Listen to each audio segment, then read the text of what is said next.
एक मिनट ना, just so हम इस लेक्चर में बात करेंगे कि इस लेक्चर में हम बात करने वाले हैं, एक नया सिस्टम लेने वाले हैं, that is called as cyclic system. अब किसी साइक्लिक सिस्टम में हम कैसे जो है हम कायरल पूल अप्रोच करते हैं, तो कायरल पूल अप्रोच करने के लिए हम किसी साइक्लिक सिस्टम में कैसे करेंगे। Let us consider an alkene system for a cyclic system. तो हम किसकी बात कर रहे थे, कायरल पूल अप्रोच की।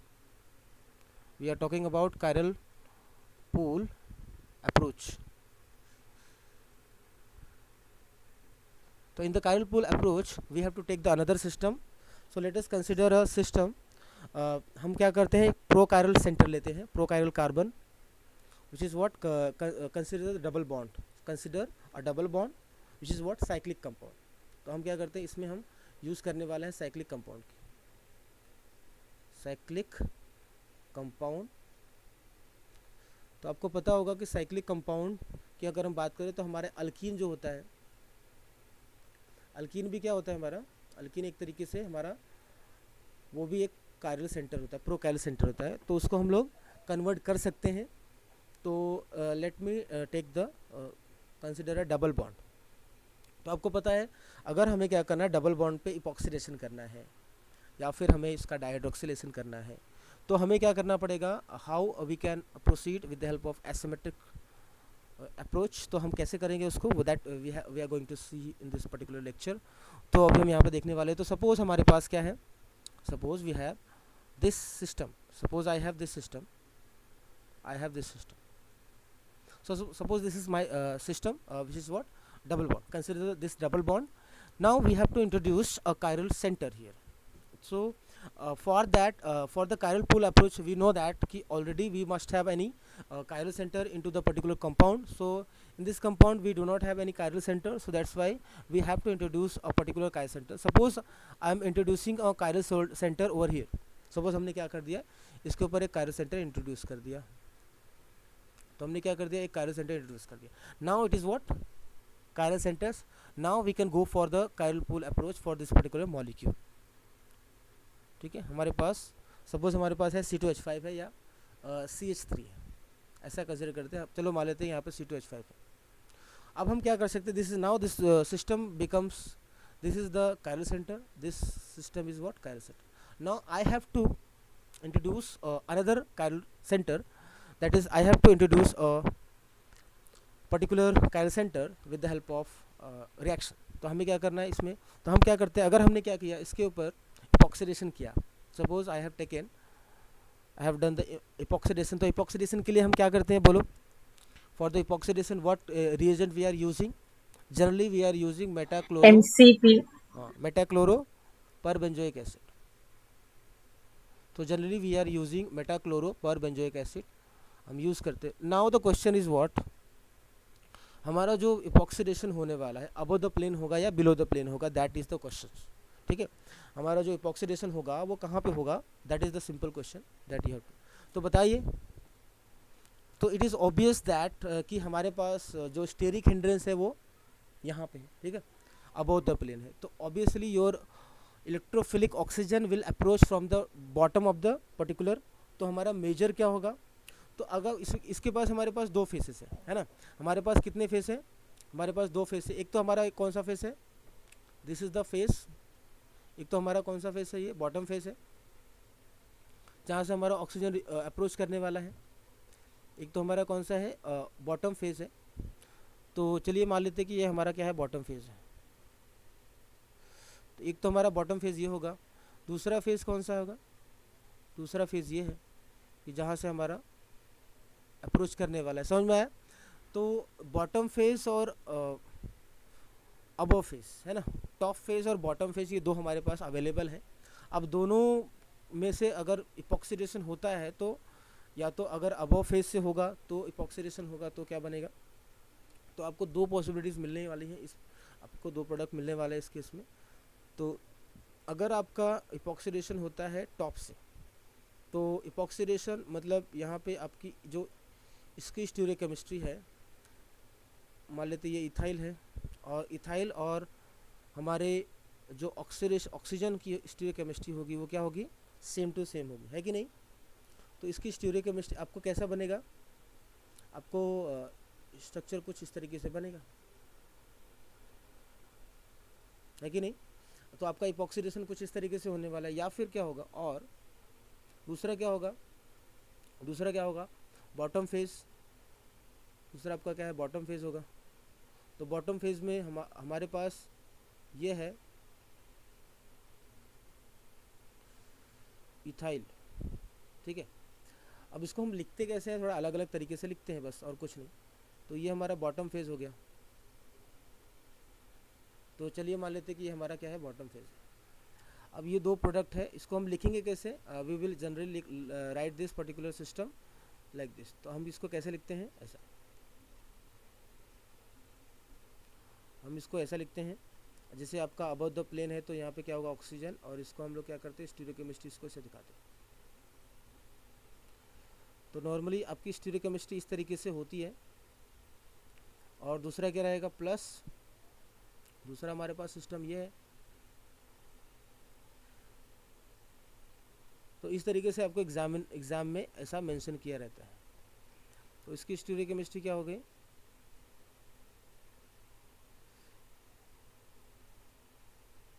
ठीक है, क्लियर है। तो अब इन दोनों में से कौन सा वाला मेजर प्रोडक्ट होगा, बता सकता है कोई, आसानी से बता सकते हैं आप, इसमें से मेजर प्रोडक्ट कौन सा होगा, because of the steric hindrance, क्या होगा, कौन सा मेजर प्रोडक्ट होगा हमारा, अबव या बिलो वाला, अबव वाला, बिलो वाला, कौन सा होगा मेजर हमारा, बिलो वाला मेजर होगा ना, है कि नहीं। क्योंकि हमारा मेटाक्लोरोपारबेंजोइक एसिड कैसा होता है, यस सर। आपको अच्छी तरीके से पता है, बड़ा सा मॉलिक्यूल, छोटा सा तो है नहीं कि यहाँ से आपको ऑक्सीजन अप्रोच करेगा। तो एक्चुअली में हमारे पास ये बड़ा सा ग्रुप होता है, जो एसिड का ग्रुप होता है, जो आपका अप्रोच करता है, यहाँ से अभी ऑक्सीजन आपको अप्रोच करेगा।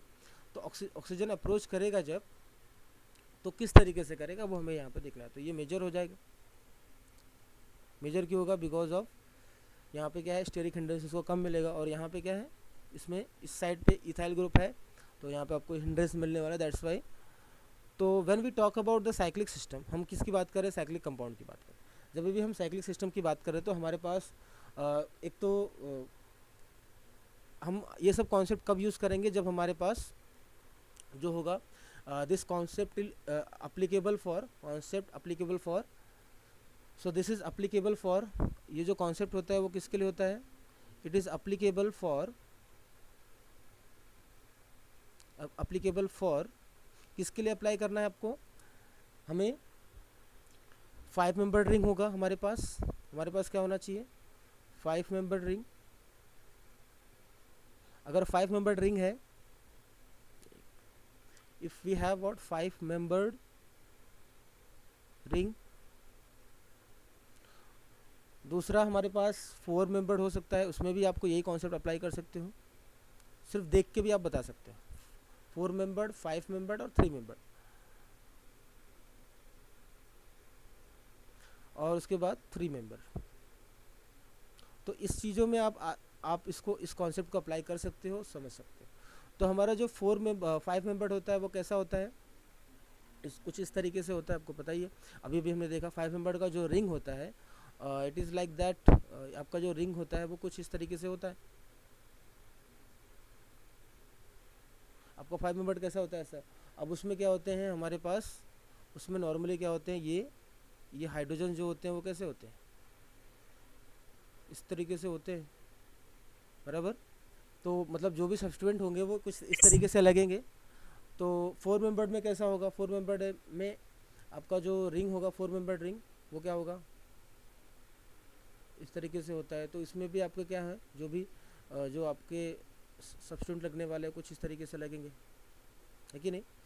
तो इस सब में हम ये वाला कॉन्सेप्ट अप्लाई कर सकते हैं, जहाँ पे आपको डबल बॉन्ड वगैरह हो और उसके बाद कोई बल्की ग्रुप रहेगा, तो उसके अकॉर्डिंग उसके अपोजिट स्टीरियोकेमिस्ट्री आप अप्लाई कर सकते हो। इसीलिए उसी तरीके से आप 3 मेंबर्ड के लिए भी बता सकते हो, like your 3 membered also you can.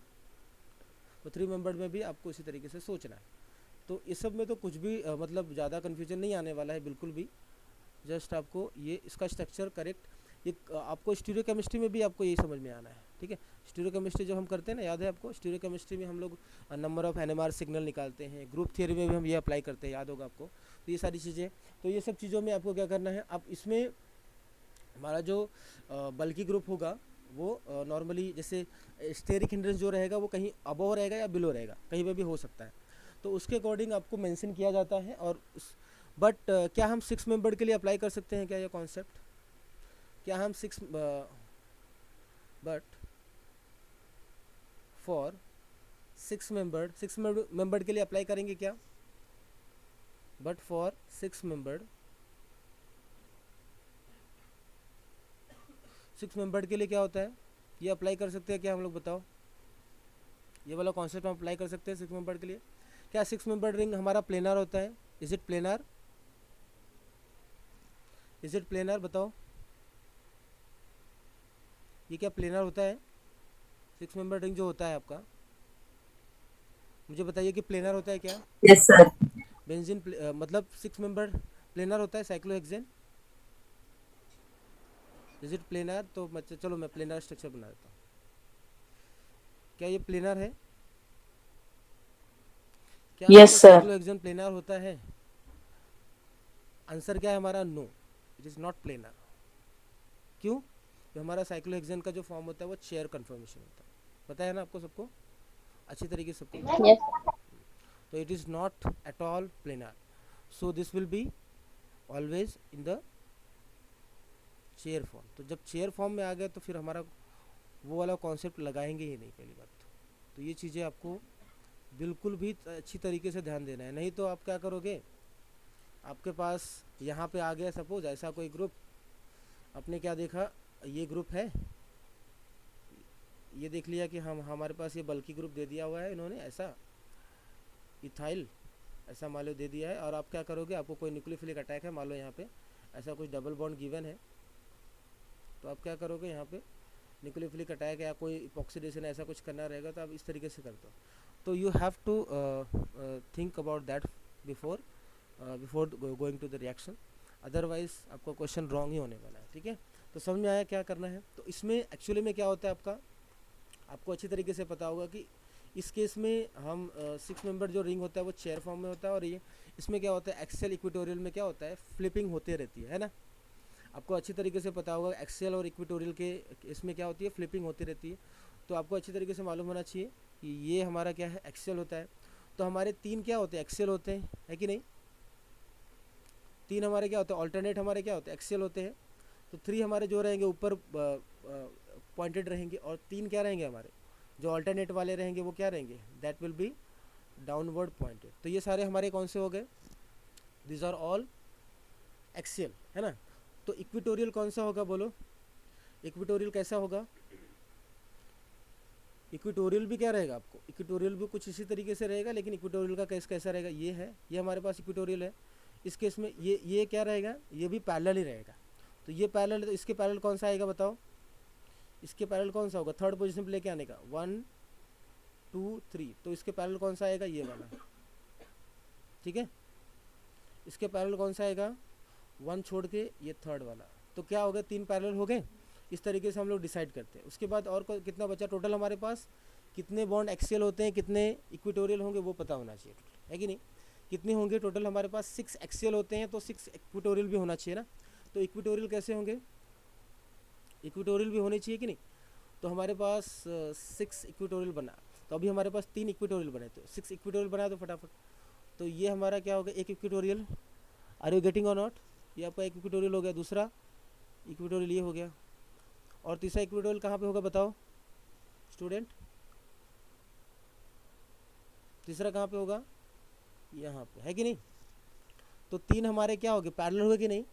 तो हमेशा याद रखना कि 3 एक्सियल बॉन्ड होते हैं ऑल्टरनेट पे, और 3 एक्सियल जो होते हैं वो भी ऑल्टरनेट पे रहेंगे, लेकिन 3 जो रहेंगे पैरेलल रहेंगे, और उसके एंटी पैरेलल क्या रहेंगे, 3 रहेंगे। उसी तरीके से हमारा इक्वेटोरियल वाला वो बॉन्ड है, इस तरीके से होता है। तो ये सब चीज़ें आपको पता होना चाहिए। अब हम इसको अगर हम बात करें इसमें फ्लिपिंग होता रहता है। फ्लिपिंग क्या होता रहता है, अगर आप इसको ध्यान से देखते हो, अगर इस फ्लिपिंग की बात करें तो जो हमारा एक्सेल है और इक्वेटोरियल के बीच में क्या होता है, अक्सर करके फ्लिपिंग होती रहती है। जब आपके पास कोई बल्कि ग्रुप नहीं रहेगा, जैसे कोई हिंड्रेंस वाला कोई ग्रुप नहीं है, तो इसके बीच में क्या होता है, हमारा एक्सियल और इक्वेटोरियल के बीच में क्या होता है, फ्लिपिंग होते रहते हैं। तो नॉर्मली क्या होगा कि आपको यहाँ पे जैसे मान लो ये मैं पहले बना देता हूँ जो इसका फ्लिपिंग कैसे करता हूँ। तो जो हमारा फ्लिपिंग कैसा होगा, इसको आपको क्या करना है, इसको ऊपर लेके जाना है, इसको नीचे लेके चले जाना है, कुछ नहीं करना है, इसको आपको ऊपर लेके चला जाना है। इसको आप क्या करो, खींचो ऊपर, इसको नीचे खींच दो, समझ में। तो फ्लिपिंग इस तरीके से होता है। तो फ्लिपिंग में क्या होगा कि हमारे ये वाला बॉन्ड, ये बॉन्ड को फिक्स रखो, समझ में। बस क्या कर दो आप, इस बॉन्ड को हमने फिक्स कर दिया। अब क्या करना है आपको, इसमें से दो बॉन्ड हमारे पैरेलल हैं, तो एक को हम क्या कर देंगे, इसको नीचे कर दिया, और इसको जो आपका इस साइड है उसको आप ऊपर कर दोगे। क्या कर देंगे हम इसको, समझ में आया क्या सबको? इसको बोलते हैं। तो इसमें ये वाले पोजीशन पे जो हमारा ये ग्रीन वाला क्या हो जाएगा, एक्सेल पे चला जाएगा। ग्रीन वाला क्या चला जाएगा, एक्सेल पे, और वायलेट वाला क्या हो जाएगा, इक्वेटोरियल पे चला जाएगा, है कि नहीं? इतनी बातें आपको समझ में आई। अब इसमें बताओ ये क्या है, ये वाला पोजीशन बताइए। इस वाले पोजीशन पे भी उसी तरीके से होगा। तो आप इसको एक आपने फिक्स कर दिया, तो इसको बना सकते हो आप आसानी से। तो तीन हमारे क्या होने वाले हैं, पैरेलल, एंटी पैरेलल, ये सारी चीज़ें आपको बताना है। अब इस तरीके से आप यहाँ पे फिक्स कर सकते हो। तो अब ध्यान से देखो, एक्सियल इक्वेटोरियल बनाना आसान है, ठीक है। तो समझ गए ना आप लोग, समझा कि नहीं कुछ आपको? देखो, समझना सबसे पहले इम्पोर्टेंट है, अदरवाइज ये मैं इसको छोटा क्यों बनाया, क्योंकि आपका नॉर्मली चेयर फॉर्म ज़्यादा मतलब इस फॉर्म में ज़्यादा स्टेबल होता है। अगर इस फॉर्म में देखोगे तो एक्सियल और इक्वेटोरियल, इसमें जब इसमें कोई इक्विलिब्रियम हमेशा होते रहता है, कब, जब तक कि हम इसको, जब तक कि कोई बल्कि ग्रुप ना लगाए। तो ये दोनों फ्लिप होते रहते हैं आपस में। और ये कब होता है, जब हमारा टेम्परेचर जब बढ़ता है तो हमारा फ्लिपिंग होने लगता है। टेम्परेचर जब इंक्रीज़ होता है तो चेयर कन्फर्मेशन में क्या होता है, फ्लिपिंग होने लगता है। तो इसमें भी आप क्या कर सकते हो, आराम से इसको आप बना सकते हो। एक्सियल इक्वेटोरियल वाला जो पार्ट है, कुछ भी नहीं है इसमें। देखो ये वाला पार्ट में, ये इक्वेटोरियल है तो मैं इसको एक्सियल बनाऊंगा। कैसे, एक्सियल ऐसे हो जाएगा। तो ये नीचे कर दिया मैंने, ये ऐसा हो जाएगा। और इक्वेटोरियल कैसा हो जाएगा, ऐसा। तो इक्वेटोरियल वाला कौन सा बॉन्ड है, ये वाला। अब इसके हमें क्या करना है, इसी के हमें और पैरेलल बनाना है। तो एक ये पैरेलल हो गया, दूसरा ये पैरेलल हो गया, ठीक है। फिर इसी एक कार्बन छोड़ के तीसरा पैरेलल कौन सा बनाना है, ये वाला। तो जो देख सकते हो आप, जो भी वायलेट वाला कलर है वो सारे एक दूसरे के पैरेलल हो गए। और बाकी बचा गया हमारे पास अब ये वाला, ठीक है, ये वाला पोर्शन। तो इसके पैरेलल आपको बनाना है। तो इसके पैरेलल बनाने के लिए आपको क्या करना है, एक तो होते हैं ये आपके इसके इस साइड फेस कर रहे हैं, तो ये क्या होगा, इस साइड फेस करेगा। कहाँ गया ये वाला, इस कार्बन से बनाता हूँ, ठीक। ये क्या होगा, तो ये हो गया इस तरीके से फेस कर रहे हैं। और जो एक्सियल था वो इक्वेटोरियल बनाना है आपको। अभी ये सारे क्या थे, हमारे एक्सियल थे। अब उसको इक्वेटोरियल, तो इक्वेटोरियल कौन सा है, ग्रीन वाला, तो ग्रीन वाला इक्वेटोरियल। तो ये सब एक ही फेस करेंगे, ठीक है। आसान है कि नहीं बनाना, बोलो। डिफ़िकल्ट है इतना बनाना, डिफ़िकल्ट है क्या? और क्या बचा हमारा, और कौन सा है जो आप उसको बना सकते हो, एक्सेल। ये वाले पार्ट का वाइट वाला पार्ट है ना, वाइट वाला, ठीक है, समझा। एक्सेल इक्वेटोरियल का पोर्शन आपको समझ में आ गया होगा। थोड़ा बहुत ये चीज़ों को थोड़ा सा गलत भी हो सकता है, लेकिन आपको बस ये समझना है कि एक्सेल इक्वेटोरियल का जो है आपको ये कॉन्सेप्ट समझ में आना चाहिए। तो जो एक्सेल होगा वो इक्वेटोरियल हो जाएगा, जो इक्वेटोरियल है वो एक्सेल हो जाएगा, बस इतना आपको याद रखना है। तो ये थोड़ा सा ये सही नहीं है, ये वाला, इसको हम थोड़ा सही कर देते हैं। एक मिनट, ये क्या हो गया,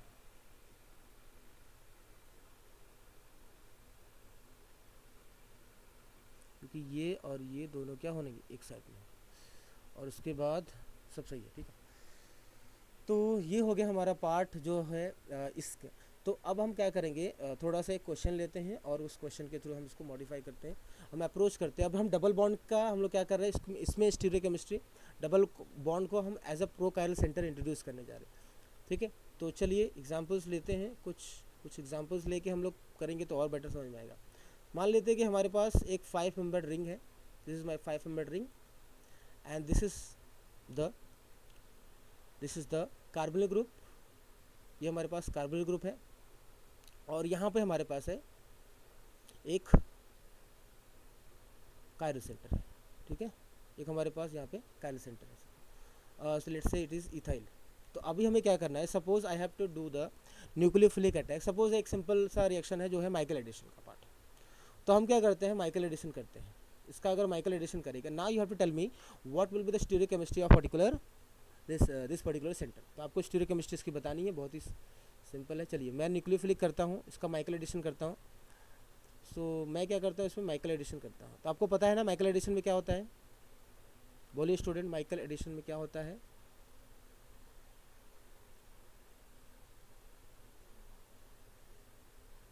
अगर हम लोग माइकल एडिशन करते हैं तो क्या होता है, हमारे पास क्या होता है, बेस होता है और एक न्यूक्लियोफाइल लेंगे और माइकल एडिशन करेंगे, ठीक है। एक न्यूक्लियोफाइल ले लेते हैं और उसका हम माइकल एडिशन करेंगे, तो क्या होगा बताइए। उसके बाद फॉलोड बाय माइकल एडिशन करने के बाद प्रोटोनेशन होता है। तो आपको ये सारा स्टेप तो पता ही होना चाहिए, प्रोटोनेशन, डीप्रोटोनेशन, ये दोनों फास्ट स्टेप क्या होते हैं, फास्ट होते हैं। तो माइकल एडिशन करेंगे। अब मुझे बताइए कि हमारा प्रोटॉन जो हम यहाँ पे कोई प्रोटॉन नहीं है। अब मुझे क्या करना है, सिंपली हमें न्यूक्लियोफिलिक अटैक करवाना है। तो न्यूक्लियोफिलिक अटैक कहाँ पे होगा बताओ, हमारे पास कौन सा कार्बन जो है वो न्यूक्लियोफिलिक है, हमारे पास कौन से पोजीशन है। तो माइकल एडिशन में नॉर्मली क्या होता है, आपका न्यूक्लियोफाइल कहाँ पे अटैक करता है, 1,4 पोजीशन पे। 1,4 मतलब इन द सेंस 1, 2, 3 एंड 4। तो हमेशा जो माइकल एडिशन होता है वो हमेशा 1,4 पोजीशन को प्रेफर करता है। क्या, किसको, पोजीशन को, 1,4। 1,4 का मतलब समझ में आया सबको। तो मतलब हमें ऐड करना है 4 पोजीशन पे न्यूक्लियोफाइल। तो न्यूक्लियोफाइल को अटैक कहाँ पे करवाएंगे हम लोग, we will attack this nucleophile into this position. Why? Because of the resonance structure. Because of the resonance structure आपको क्या मिलेगा, because of the resonance structure यहाँ पे क्या मिलता है आपको, पॉजिटिव सेंटर मिलता है ना। so that's why it is what, highly electrophilic in nature, this 4 carbon। तो अब मुझे बताओ कि what will be the stereochemistry of this particular nucleophile। can you tell me student, बताओ इसकी stereochemistry क्या होगी, बहुत आसान है, चलिए बताइए stereochemistry क्या होने वाली, स्टीरियोकेमिस्ट्री क्या होगी स्टूडेंट, प्लीज़ आप बताइए, बताइए जल्दी जल्दी। अब स्टीरियोकेमिस्ट्री आपको अप्रोच करना है। तो मैंने आपको क्या बताया था कि कुछ नहीं, जो आपका मॉडल है ये वाला, इसी तरीके से समझना है, लेकिन न्यूक्लियोफाइल आपको इस तरीके से अप्रोच करना है जहाँ पे उसको क्या हो, ये हमारा सेंटर है। अब इसी को हम कंपेयर करते हैं, ठीक है। अब हमारे पास ये इस तरीके का सेंटर है, हमारे पास इस तरीके का हमारे पास सेंटर है, और हमारे पास मॉलिक्यूल इस तरीके से 500 रिंग है। तो हम क्या करेंगे, इसको इस तरीके से फ्रेम करेंगे। अगर आपको ऐसा नहीं समझ में आता तो इसको इस तरीके से फ्रेम कर दो। ये 500 रिंग है, हमारा 500 रिंग है, यहाँ पे हमारा डबल बॉन्ड है, और ये तो प्लेन पे रहेगा। अब बचा क्या हमारा, हमारे पास वी हैव दिस पार्ट। अब ये जो होगा, this part will be what. अब इसमें हमारा इथाइल कहाँ पे है, अबव द प्लेन। इथाइल कहाँ पे है स्टूडेंट, बताओ, इथाइल कहाँ पे है, अबव द, मतलब इथाइल हमारा यहाँ पे है, समझ में आ रहा है। इथाइल हमारा क्या है, अबव है। तो नीचे क्या है, हमारा हाइड्रोजन है। तो अब मुझे बताना है आपको कि जो हमारा न्यूक्लियोफाइल है वो अटैक कहाँ पे करेगा। आपका ऊपर वाला जो फेस है वो क्या है, हिंड्रेंस है, यहाँ पे हिंड्रेंस काफ़ी है, तो अबव से तो अटैक नहीं करने वाला है। तो ऑब्वियसली कहाँ से अटैक होगा, न्यूक्लियोफिलिक अटैक कहाँ से होने वाला है, बिलो द प्लेन्स। तो दैट्स वाई आपका जो अटैक होगा, आपके पास ये 2 फेसेस है, ठीक है, ये 2 फेस है, एक अबव और एक बिलो। ये आपका prochiral centre, this is my prochiral centre. ये दोनों के दोनों हमारे क्या है, प्रोकायरल सेंटर है,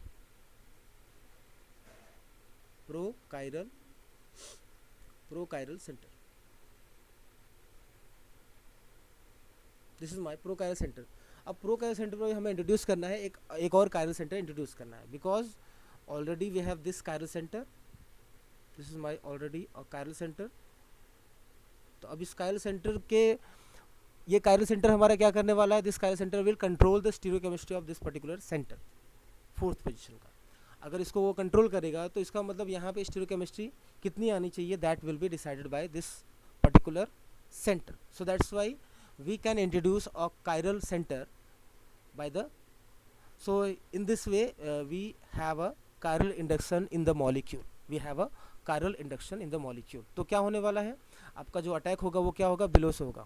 ठीक है, all of you are getting or not, समझ में आ रहा है Yes, कि नहीं? sir.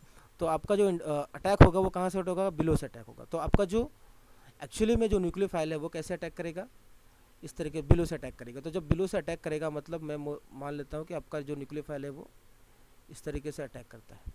अब ये अटैक करेगा, नीचे से अटैक करेगा, तो इथाइल और इस न्यूक्लियोफाइल की स्टीरियोकेमिस्ट्री क्या हो जाएगी, आप समझ गए होगे। इस इथाइल और न्यूक्लियोफाइल की स्टीरियोकेमिस्ट्री क्या होगी, समझ में आ गया होगा। ये क्या होगा आपका इधर पे, और ये क्या होगा इस तरीके से। तो ये होता है हमारा स्टीरियोकेमिस्ट्री, समझे कि नहीं? तो एक्चुअल में अभी तक जो आप स्टीरियोकेमिस्ट्री पढ़ते थे, आप सोचते थे कि ये क्वेश्चन कभी नहीं आता, ऐसा क्वेश्चन कभी नहीं आता। तो ये सब चीज़ें अप्रोच आपको सीखना पड़ेगा पहले, तब तो जाके आपको समझेगा, नहीं तो क्वेश्चंस इतने आसान से नहीं आ जाते हैं। हमें स्टीरियोकेमिस्ट्री के क्वेश्चंस को हमें समझना पड़ता है कि पहले कौन सा वाला पार्ट है।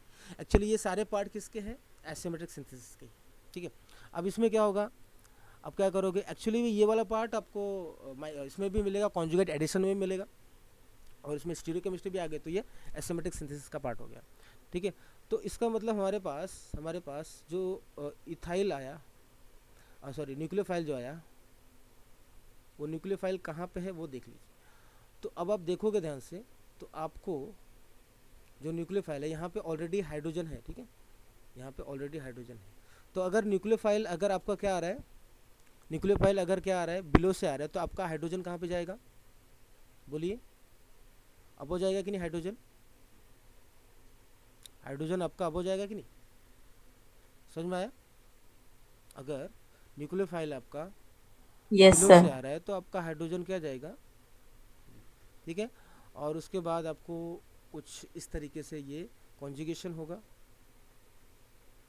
ठीक है, उसके बाद क्या होता है, आप क्या करते हो, आपका ये OH क्या है, ये इथाइल क्या है, इथाइल आपका क्या है, अब द प्लेन है। ठीक है, तो इस तरीके से आप क्या करते हो, सिंपली आप कंट्रोल करते हो स्टीरियोकेमिस्ट्री को, stereochemistry of the particular centre आप क्या करते हो, कंट्रोल करते हो। अब क्या होगा, डायरेक्टली आप क्या करोगे, प्रोटोनेशन करोगे, क्योंकि आपको मालूम है कि प्रोटोनेशन करेंगे तभी तो जाके ये वाला स्टेबल होगा, क्योंकि ये इनोलेट है। तो प्रोटोनेशन करोगे तो इनोल बन जाएगा, इनोल का क्या हो जाता है, कीटो हो जाता है ना।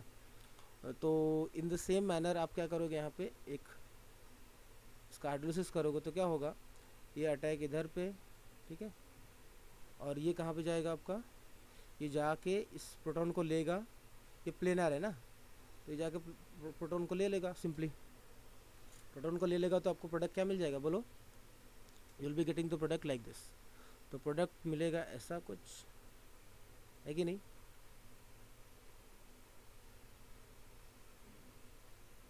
तो प्रोडक्ट क्या हो जाएगा आपका,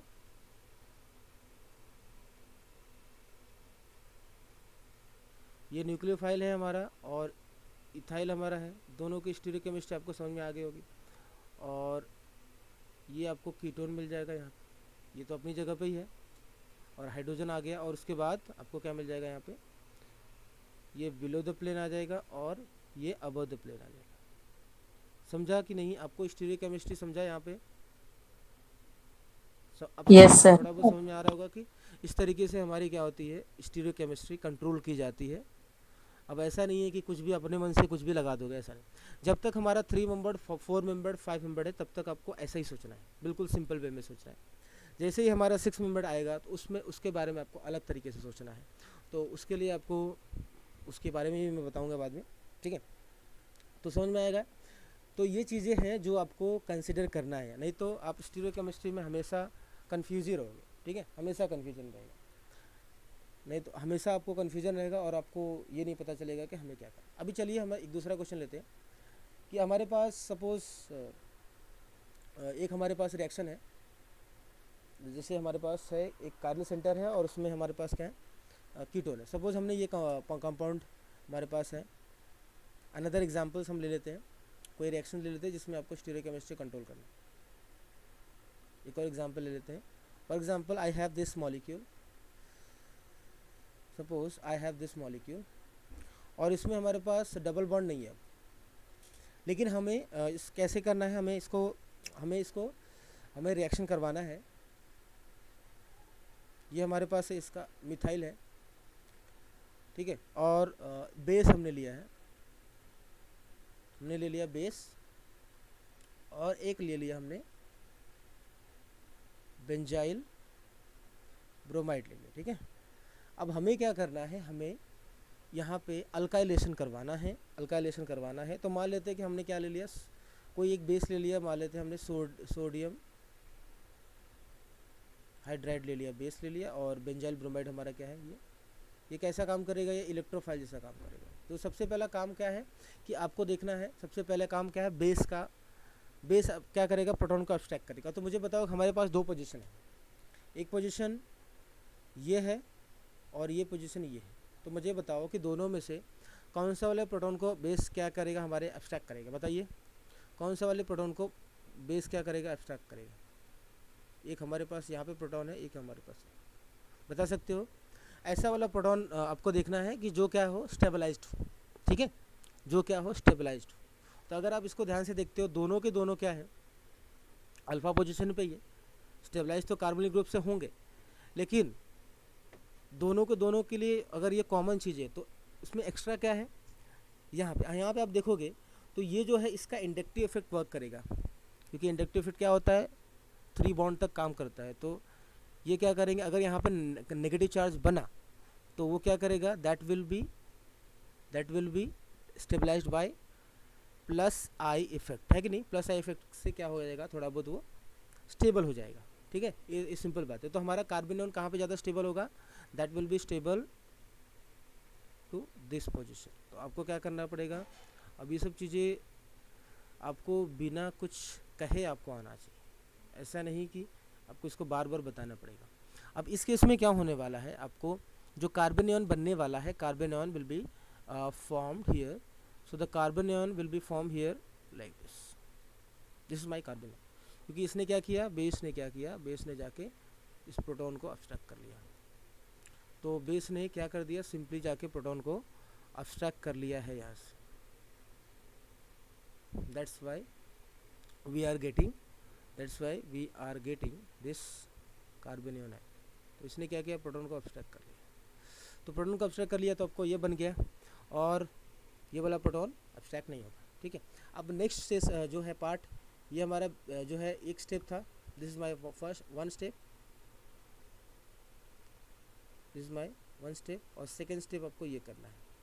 तो इलेक्ट्रोफाइल है ये, आपको पता ही अच्छी तरीके से। इलेक्ट्रोफाइल पहले एक कार्बोनियन बनेगा, अब ये क्या होगा, that will be stabilised by conjugation, that will be stabilised by conjugation. तो स्टेबलाइज होगा, that will be stabilised by conjugation. तो ये क्या करेगा, अपना रेजोनेंस से स्टेबलाइज होगा सिंपली। तो आपको पहले तो क्या मिलेगा, ये एक तरीके से आपको ये प्लेनार क्या मिल जाएगा, आपको प्लेनार आपको इनोलेट मिल जाएगा, ठीक है। और यहाँ पे आपके पास अबोव द प्लेन क्या है, आपके पास ऑलरेडी मिथाइल ग्रुप प्रेजेंट है। अब मुझे बताओ, अब इसके बाद क्या होने वाला है, इसके बाद का स्टेप क्या होगा, चलिए बताइए, what will be the next step after this. जो नेक्स्ट स्टेप होगा हमारे पास क्या है, बेंजाइल ब्रोमाइड है। क्या है, बेंजाइल ब्रोमाइड। अब आपको मुझे बताना है बेंजाइल ब्रोमाइड का स्ट्रक्चर कैसे होता है, सबको अच्छी तरीके से पता होगा, नहीं आता है तो फिर भी मैं बता देता हूँ। बेंजाइल क्या होता है आपका, पीएच, ये बेंजाइल ग्रुप हो गया, और उसको अटैच क्या रहेगा, बीआर, ठीक है। अब आपका अटैक किस तरीके से होने वाला है और कहाँ से अटैक होने वाला है वो भी आपको पता है। ऊपर वाला जो फेज है आपका ब्लॉक है, ऊपर वाला फेज क्या है, ब्लॉक है। सो दैट मीन्स हमारा जो अटैक होने वाला है वो कुछ इस तरीके से होगा। ये अटैक होगा बेंजाइल पे, तो वो बेंजाइल पे अटैक होगा, लेकिन कहाँ से होगा, बिलो द प्लेन होगा या अबव द प्लेन होगा, वो आपको बताना है। तो कहाँ से अटैक होगा, ये बताओ स्टूडेंट, कहाँ से अटैक होगा, ये जो आपका अटैक होने वाला है, बिलो द प्लेन होगा या अबव द प्लेन होगा, बोलिए स्टूडेंट, कहाँ से होने वाला है, बिलो द प्लेन होगा कि अबव द प्लेन होगा ये अटैक। क्योंकि ये क्या कर रहा है, ये हमारा chiral centre, this is my chiral centre. तो ये कायरल सेंटर कंट्रोल करेगा stereochemistry, this is my chiral centre.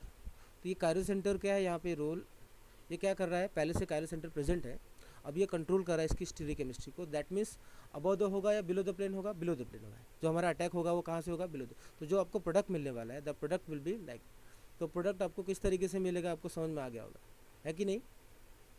तो दो चीज़ें, यस सर। तो आपके पास दो पॉसिबिलिटी होगी, या तो अ, ये मिले, ठीक है, आपके पास या तो ये प्रोडक्ट मिले या दूसरा ये मिले, तो दोनों में से कौन सा राइट होगा वो देखना है हमें। तो मान लेते हैं कि हमारे पास एक प्रोडक्ट ये मिल रहा है, छोटा सा बनाता हूँ मैं, मान लेते हैं कि हमें ये प्रोडक्ट मिलता है। तो इस प्रोडक्ट में आपको क्या मिल, एक मिनट, इसको दो ही प्रोडक्ट, तो इसमें मान लेते हैं कि हमारे पास ये सेंटर है और ये मान लेते हैं कि ये बिलो द प्लेन है, ठीक है।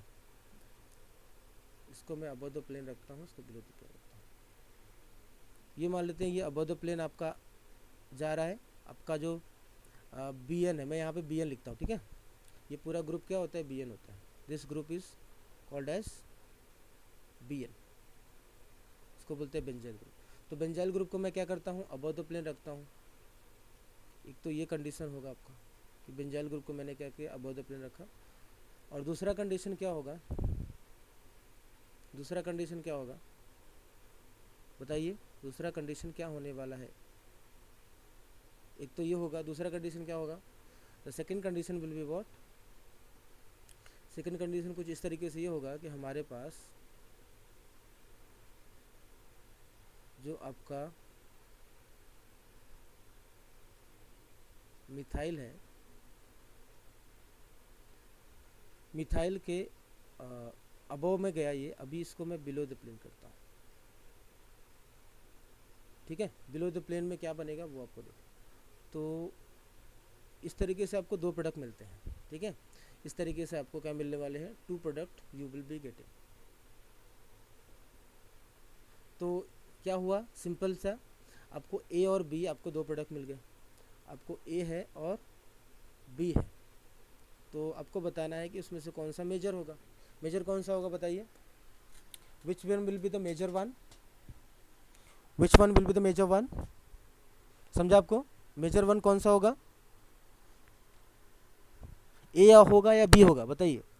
ये सिंपल सा क्वेश्चन है आपके लिए, है ना। बोलिए स्टूडेंट, बता सकते हो। बी ना सर। बी कैसे, बी कैसे होगा, जब आप अटैक कर रहे हो बिलो से, तो बिलो में जाएगा ना आपका बेंजाइल ग्रुप, दिस बेंजाइल हाँ ग्रुप। सर, हाँ सर। ए। अब वो कैसे ले गए आप, ये बेंजाइल ग्रुप है, तो बेंजाइल ग्रुप कहाँ पे जाने वाला है आपका, तो इसी that's why this will be the major one, this will be the major one और this will be the minor. इतनी बात आपको समझ में आएगी। तो आपको थोड़ा थोड़ा स्टीरियो केमिस्ट्री क्लियर हो रहा है कि नहीं। Yes sir. तो स्टीरियो के अभी तक आप लोगों ने इसके बारे में पहले कभी सुना था, ऐसा होता है, ऐसा भी होता है, सुना था क्या कभी, नहीं ना। आप लोगों को इस तरीके से समझना था।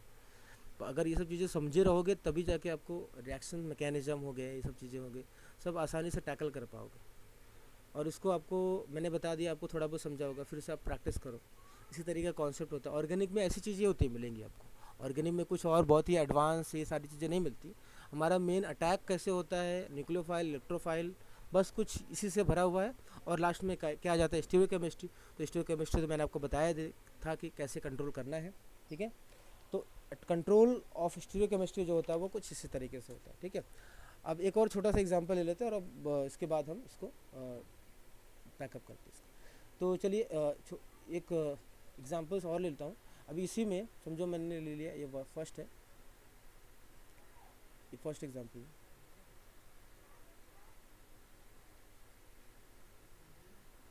सेकंड एग्जांपल में लेता हूँ, आपको बताना है कि सेकंड एग्जांपल में क्या होगा प्रोडक्ट। तो हम मान लेते हैं कि हमारे पास एक एग्जांपल है जिसमें कायरल सेंटर, दो कायरल सेंटर, तो दो कायरल सेंटर है हमारे पास, और आपको प्रोडक्ट क्या मिलता है ये आपको ट्राई करना है और ये बताना है कि मुझे क्या मिलेगा प्रोडक्ट। तो सपोज़ हमारे पास, अभी मैंने बेस और ये सब चीज़ें तो बात ही नहीं की, अभी मैं सिर्फ 5 मेंबर रिंग की बात कर रहा हूँ। 5 मेंबर रिंग,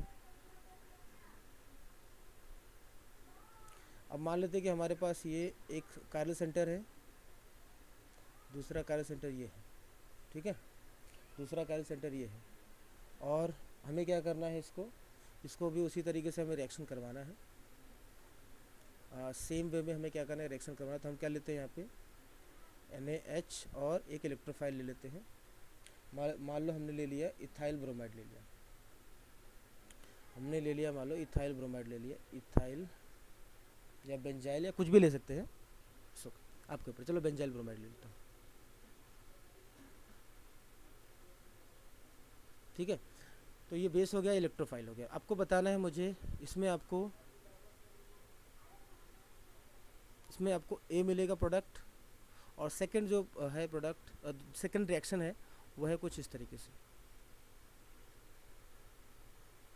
सेकंड जो रिएक्शन है वो कुछ इस तरीके से, ठीक है। सेकंड रिएक्शन में क्या है, मैंने क्या किया, इसकी स्टीरियोकेमिस्ट्री को थोड़ा सा चेंज कर दिया,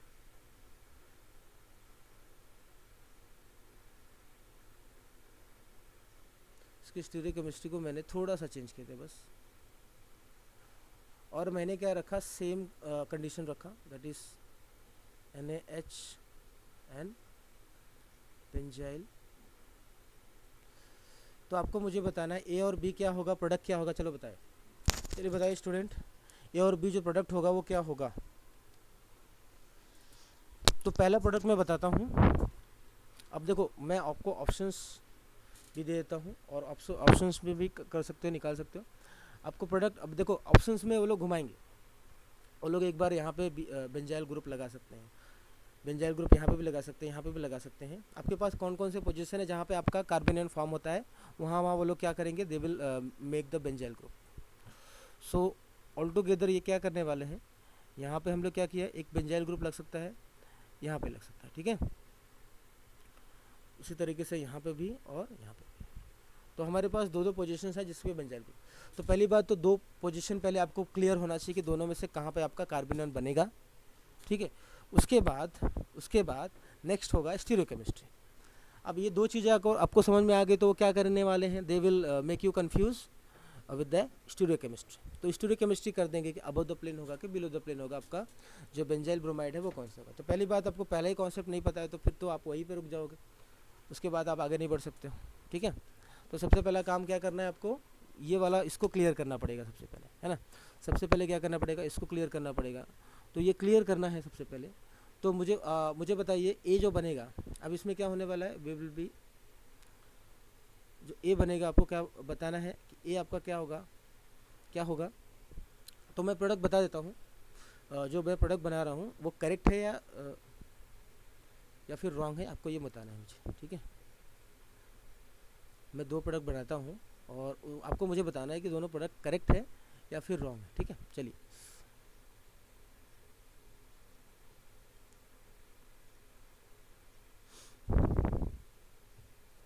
तो हमारा जो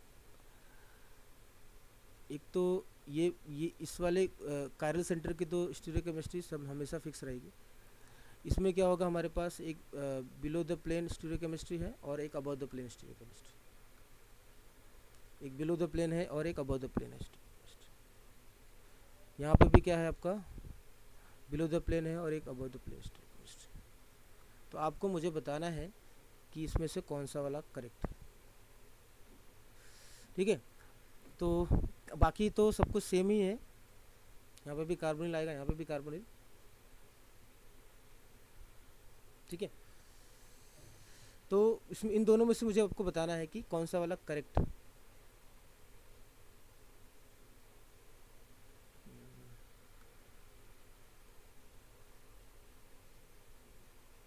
चलिए, हो गया। अब इन दोनों में से बताओ कौन सा करेक्ट है। चलो मैं इसको क्या कर देता हूँ, ए और बी ले लेता हूँ, इसको मैं ए ले लेता हूँ, इसको बी ले लेता हूँ। ए और बी से कन्फ्यूजन दूर हो जाएगा। तो आपको मुझे बताना है कि कौन सा वाला, किसका प्रोडक्ट ए बनेगा, किसका मैं इसको ए ले लेता हूँ, इसको मैं बी ले लेता हूँ, ठीक है। चलिए, ए और बी उसमें कन्फ्यूजन मत, आपको इन दोनों का प्रोडक्ट बताना है। चलिए बताइए, दोनों में से कौन सा करेक्ट होगा। समझ में आ रहा है ना आपको, क्या होगा सर ए। पहले वाले का ए, मतलब फर्स्ट रिएक्शन है। चलो मैं इसको इसको ले लेता हूँ, रिएक्शन एक्स है और ये रिएक्शन वाई है। एक्स वाले का क्या बनेगा प्रोडक्ट, A. एक्स वाले का रिएक्शन क्या बनेगा, ए, ठीक A, है। sir. हाँ ठीक, और बी वाले का, B. बी वाले का बी बनेगा पक्का, ध्यान से देखो, बी वाले का बी नहीं बनेगा, यही तो आपको यहाँ पे रॉन्ग होगा आपका कॉन्सेप्ट। तो फिर से यहाँ पे कॉन्सेप्ट आएगा, देखो ए वाले का तो आपने सोचा है कि ठीक है कि चलो यहाँ पे कार्बोनेट बनाया और आपका बिलो द प्लेन से अटैक किया, ठीक है, तो बिलो द प्लेन से अटैक करेगा तो आपका बेंजल बनेगा, ठीक है, ये तो आपको समझ में आया, बहुत ही क्लियर है। लेकिन बी वाले में हम देखते हैं, ध्यान से देखो, बी वाले में तो चलो ए वाला आप लोगों ने गेस किया, करेक्ट है, ठीक है। तो ए वाला हमारा मतलब इसका प्रोडक्ट क्या हो गया, ए हो गया, that is the same thing कि आपको आपने इसको गेस कर दिया ए,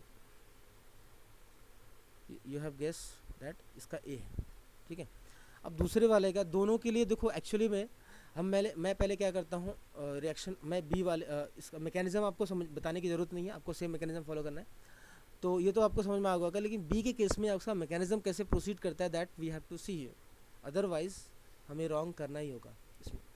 तो हम अगर देखेंगे ध्यान से, ठीक है, इस प्रोडक्ट में तो आपको कार्बन आयन बनेगा, कौन सा कार्बन बनेगा पहले ये बताओ मुझे, ए वाला और बी वाला, ये दो पार्ट है हमारे पास, कार्बन आयन कहाँ पे बनेगा, ए या बी पोजीशन पे कहाँ पे बनेगा बताइए, दोनों ही केसेस में कहाँ पे बनने वाला है, ए पे बनेगा कार्बन आयन या बी पे बनेगा।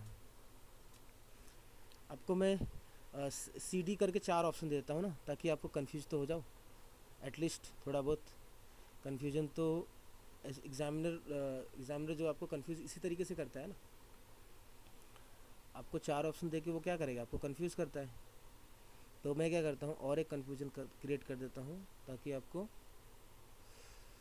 तो अभी हमारे पास क्या है,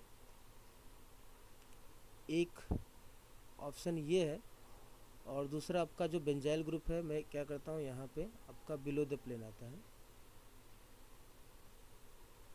और या तो 4 ऑप्शन में दे देता हूँ ऐसे करके।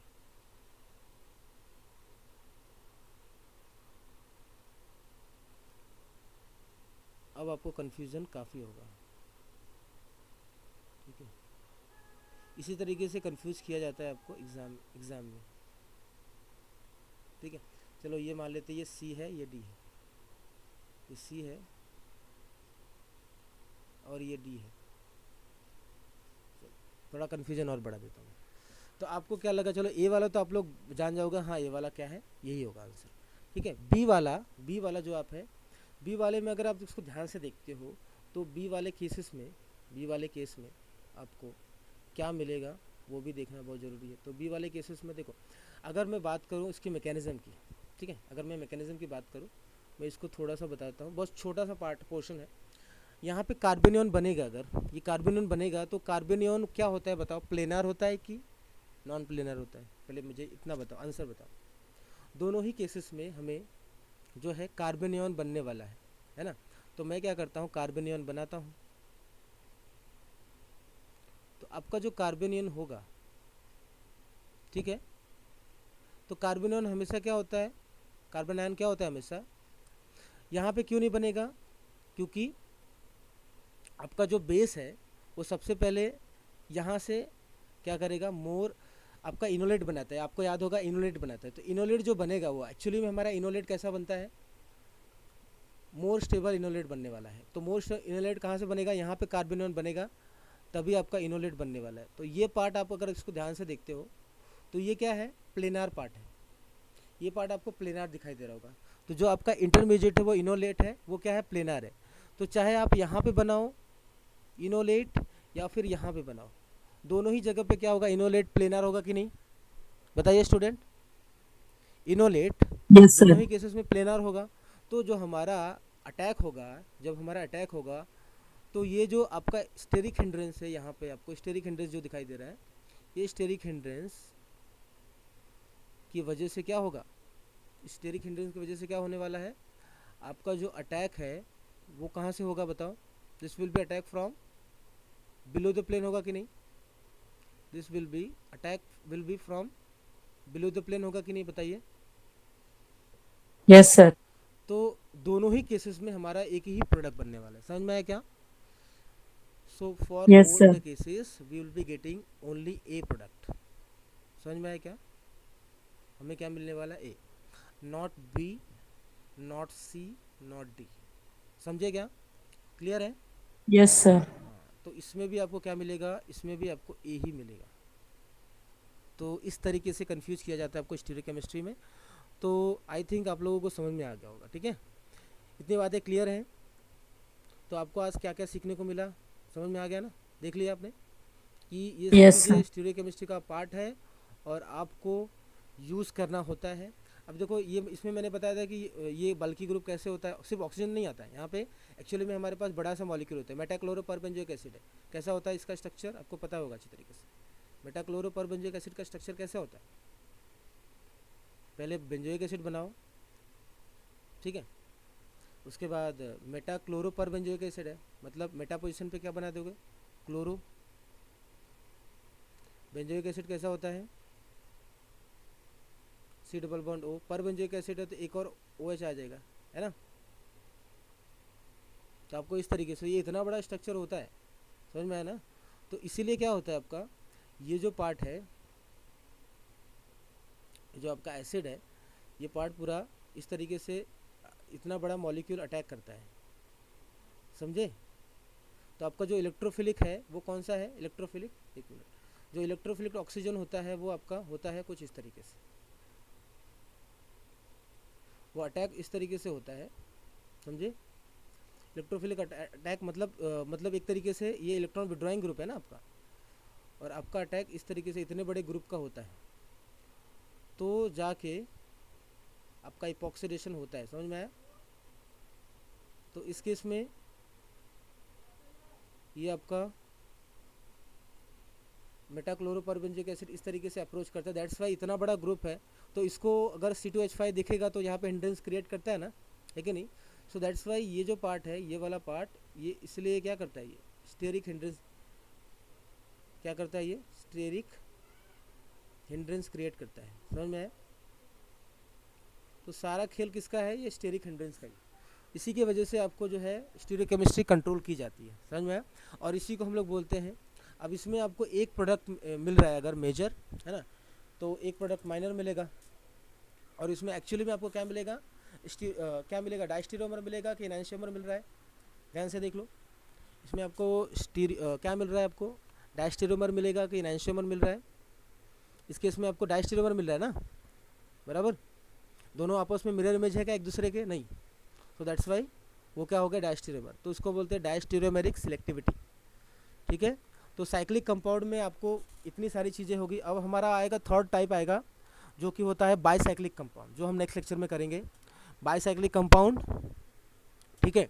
जो नेक्स्ट आपको करना है वो है बाईसाइक्लिक कंपाउंड। उसके बाद आ जाएगा ब्रिज्ड कंपाउंड।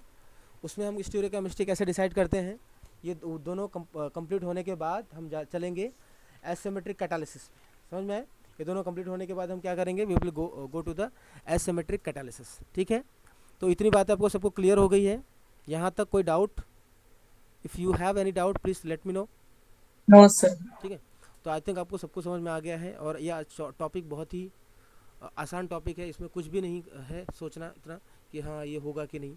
बेसिक चीज़ें हैं जो आपको जो आपने पढ़ी है, पहले से पढ़ी है, सब कुछ चीज़ें आपको समझ में भी आती है, लेकिन उसको समझना प्रॉपर आपको आना चाहिए, ठीक है? तो आज हम लोगों ने क्या किया, एक बार थोड़ा सा छोटा सा रिकैप ले लेते हैं फटाफट, उसके बाद हम लेक्चर को फिनिश कर देते हैं। तो आज हम लोगों ने क्या क्या देखा?